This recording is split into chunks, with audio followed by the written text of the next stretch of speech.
So who's on the international community's annoyance list? You know, the governments that just seem to be constantly in the news for all the wrong reasons. Well, today we're breaking down a really fascinating and kind of hilarious take on this from the Sip&Talk podcast. All right, so first things first, this is a special feature. We're looking at a re-edited segment from an episode of the Sip&Talk podcast, and this whole thing is brought to you by Mickey. We've basically taken their awesome deep conversation and distilled it down to the highlights for you. Yeah, the hosts, Sunny and Joe, they kicked things off with this amazing question that really sets the tone. They asked, who is the blacklist supergroup of the international community? I mean, what a great way to frame it, right? It's clear from the get-go this is going to be more of a fun, roast-style analysis. Now, it's super important to get this out of the way. This is not some official scientific study. Nope.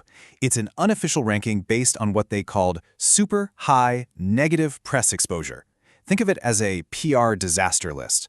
So, it's purely for entertainment. Let's just have some fun with it.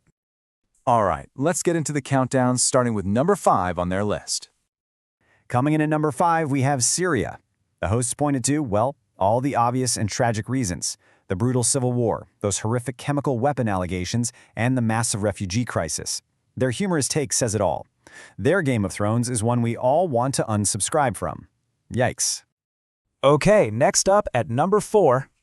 And here we've got Iran. The big reasons cited were, of course, the ongoing disputes about its nuclear program, its role in fueling proxy conflicts across the Middle East, and the brutal suppression of women's rights. The podcast's take?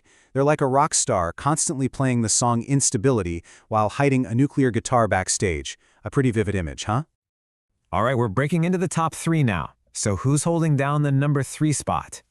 It's North Korea. It really is in a category of its own, isn't it? You've got extreme isolation, constant nuclear threats, just unbelievable human rights abuses, and a total information blackout. The hosts had a great line for this. Their way of getting global attention is launching something into the sky, so everyone has to scold them. Kind of true. Okay, who's the runner-up? Let's see who's at number 2. And probably not a shock to anyone, at number 2, we have Russia. The invasion of Ukraine is obviously the massive, glaring reason here. But you also have election interference, the crackdown on any kind of dissent, the list goes on. I love their analogy for this. The neighbor who crashes a party, knocks down a wall, and blames the floor for being uneven. That, pretty much, it's the nail on the head. And that brings us to the number 1 spot, the grand prize winner, if you will, on Sip&Talk's annoyance list. Drumroll, please. It's China. The People's Republic of China takes the top spot. Now, hold on. You might be thinking, wait a minute, number 1? Ahead of a country actively at war? Ahead of one that's constantly threatening nuclear strikes? And that is exactly the question.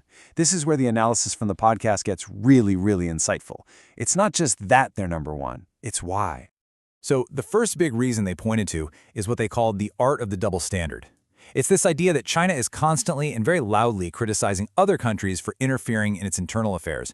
But at the same time, it's using its massive economic muscle to pressure foreign companies and even governments on sensitive issues like Taiwan. You can't have it both ways, right?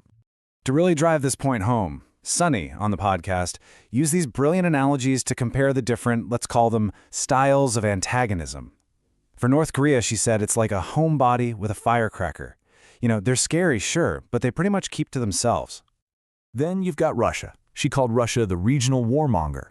It's a more direct, almost old-school kind of aggression. They start a fight, and you know exactly who you're fighting and why. It's clear. And then there's China. The analogy here is just perfect. China is the bully who wants to be class president. And that's the key.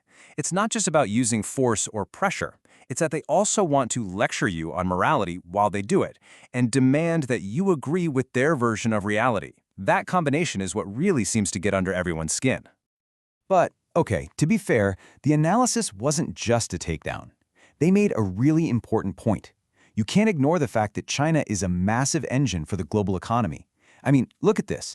Contributing around 30% of global growth. That complicates things a lot. And it doesn't stop there.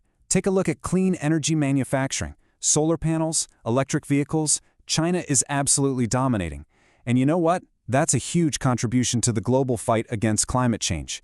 So it's not a simple black and white picture at all. So when you step back and look at the whole list, What's the common thread? The hosts boiled it down to these three things. 1. Human rights abuses.